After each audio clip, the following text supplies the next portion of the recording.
양당 간사 간 이건 합의가 됐습니다. 5분씩 하시고 몇 명을 할 건가는 지금 간사들이 나가서 협의를 하기로 했으니까요. 지금 박규택 의원이 먼저 5분 하시고 민주당, 국민의힘 이런 식으로 돌아가서 하고요. 적절한 시기에 박은정 조국혁신당은 배려하도록 하겠습니다. 먼저 박규택 의원님 5분간 토론해 주세요. 잠깐만, 토론하기 전에요. 진짜 지금부터는 토론하기 때문에 상대방 그 발언에 대해서 경청해 주시고 끼어들기 좀 안 해 주셨으면 좋겠습니다. 발언하시죠. 예. 부산 서구 동구 출신 곽규택입니다. 아까 제가 의사진행 발언 기회를 달라고 했던 것은 그 상임위원장님의 의사진행 방식에 대한 문제점도 지적을 하고 또 내용적으로도 청문회가 불법 청문회다 하는 것을 설명드리기 위해서 의사진행 발언 요청을 했었습니다. 근데 이마저도 뭐 묵살이 됐습니다. 저는 국회의원을 시작한 이래로 참 의문이 드는 사항이 많습니다. 국회의원이 국회에서 이렇게 하고 싶은 말을 하지 못하고 그 말하는 기회를 좀 달라고 하는 이야기를 계속 해야 되는가 하는 거에 대해서 정말 의문입니다. 지난번 무제한 토론 때도 국회법에도 없는 그 국회의장의 일방적인 토론 종결, 예, 또 상임위에 오면 상임위원장의 일방적인 발언 기회 박탈, 이런 것들이 반복이 되고 있습니다. 국회의원이 본회의장과 상임회의장에서 발언을 한다는 것을 이렇게 힘들게 해야 되는 것인가 하는 것에 대해서 먼저 의문을 제기하고요. 또 두 번째, 법사위 상임위원장에게 과연 헌법과 법률을 상임위원장이 그렇게 독단적으로 해석할 수 있는 권한이 과연 부여되어 있는가, 이에 대해서는 굉장히 의문입니다. 지금 상임위원장께서 말씀하셨듯이 헌법상의 탄핵소추, 특히 대통령에 대한 탄핵소추는 헌법 65조에 의해서 제적의원 과반수의 의결이 있어야 발의가 되는 겁니다. 그러면 그 발의를 거쳐서 탄핵 조사가 법사위에서 이루어질 수는 있습니다.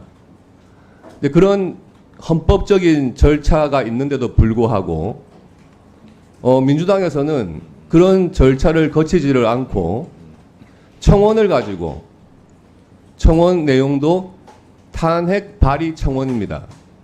탄핵 발의 청원을 가지고 헌법상에 규정된 그런 절차를 무시한 채 탄핵 조사와 실질적으로 내용이 같은 청문회를 하겠다는 겁니다.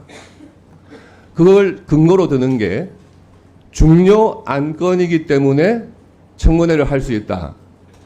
중요 안건인지 아닌지를 상임위원장이 독단적으로 판단할 수 있는 근거가 있습니까? 없습니다. 중요 안건인지 아닌지는 이 법사위에 있는 위원들이 충분한 토론을 해봐야 알 수 있는 거죠.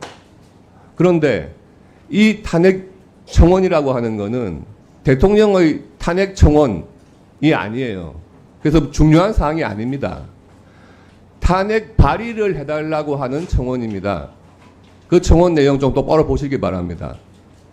그러면은 탄핵 발의를 할 수 있는 권한이 법사위에 없는데, 법사위에서 분명히 탄핵 발의를 할 수 있는 권한이 없는데, 이거는 금방 상임위원장도 말씀하셨어요. 그런 거에 대해서 중요 안건이다.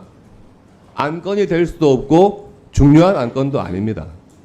그래서 이 부분에 대해서 청문회를 하겠다고 하는 것은 이런 청문회에 대한 아무런 근거 없이 중요한 안건이라는 것에 대한 위원장의 독단적인 판단하에 하는 불법 청문회다.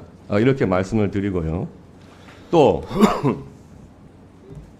청원이 접수된 것을 기계가 하는데 상임위원장을 탓하지 마라. 이게 정말 무슨 궤변인지 모르겠습니다. 기계에서 접수를 했다고 해가지고 국회법, 청원법, 또 국회 청원 심사 규칙 등에 접수될 수 없는 청원에 대해서 접수를 해야 되는 것은 아닙니다.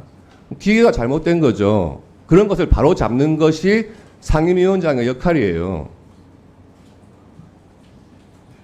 그리고 청문회에 대해서 이런 아무런 근거가 없고 위원장이 독단적으로 판단해서 했고 접수될 수 없는 청원에 대해 가지고 청문회를 한다고 하면서 그런 불법적인 탈법적인 헌법 질서에 위반된 청문회를 하면서 그 청문회의 증인 채택을 하고 소환장을 송달받아라, 불법적인 행위를 하면서 상대방한테 수용해라. 네, 수고하셨습니다. 다음 박은정 의원님 토론해 주시기 바랍니다. 네, 조국혁신당 박은정입니다. 오고 가고 했잖아요, 지금. 그쪽에 앉아 계시잖아요. 자, 일단 박은정 의원님 손 드셨기 때문에 토론하세요. 네, 조국혁신당 박은정입니다. 오늘 윤석열 대통령 탄핵 소추안 즉각 발의 요청에 관한 청원 관련 청문회 증인 참고인 추가 출석 요구의 건에 대해서 토론하겠습니다.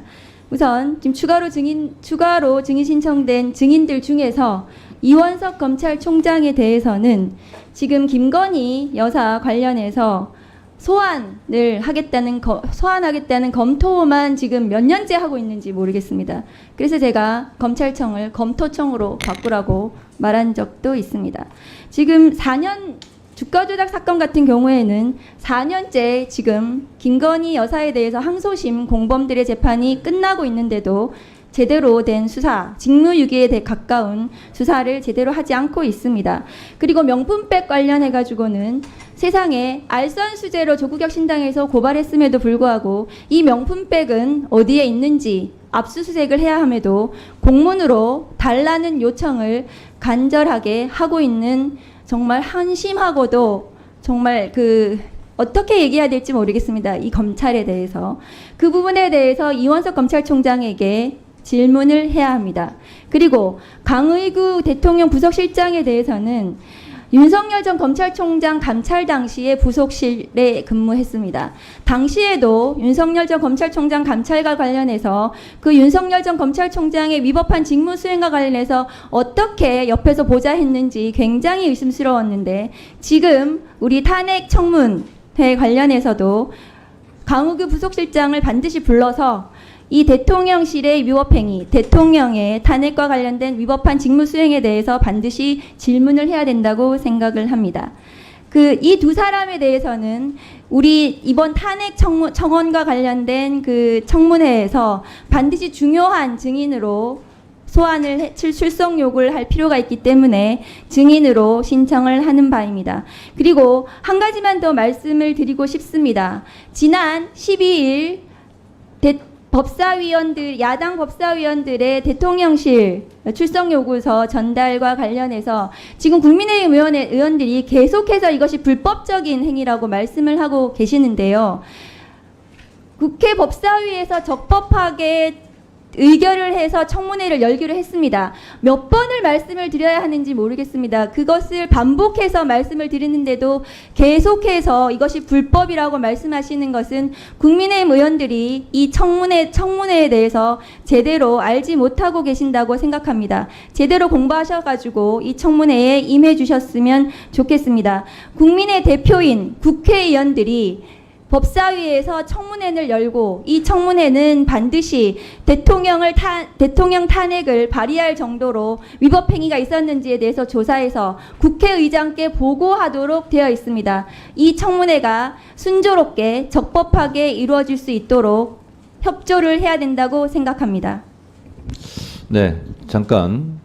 지금 의사일정제 사망, 윤석열 대통령 탄핵소추안 즉각 발의 요청에 관한 청원 관련 청문회 증인 참고인 추가 출석 요구의 건을 하는데 실제로 의원님들이 오늘 안에 대해서 의사일정제 사망에 대해서는 명시적으로 말씀하시지 않고 있기 때문에 지금 이 장면을 지켜보는 국민들께서는 누구를 증인을 추가한다는 거야 모를 수 있습니다. 그래서 그걸 말씀드리고 가급적이면 이 분들을 증인으로 추가하는 것이 옳다, 그러다, 찬성한다, 반대한다 이거 중심으로 토론해 주시면 좋겠습니다. 지금 배부해드린 유인물의 안건이 이미 사망으로 성립했는데요. 저희가 증인을 추가하려고 하는 분들은 이런 분들입니다. 26일 김건희 관련 청문회 관련해서 정진석 대통령 비서실장, 홍철호 대통령 비서실 정무수석 비서관, 송창진 고위공직자범죄수사처 차장 직무대행, 이원석 검찰총장, 강의구 대통령실 부속실장, 이동혁 대통령 기록관장, 이 6명에 대해서 26일 날 청문회에 추가로 증인을 채택하고자 하는 안건입니다. 그래서 이 6분을 증인으로 추가하는 것이 옳으냐, 그르냐, 이런 내용이 실제로 토론 내용이라는 말씀을 드리고 이 안건 토론에 충실해 주시기 바랍니다. 다음 누가 하시겠습니까? 주진우 의원님, 네, 토론해 주세요. 네, 주진우 의원입니다.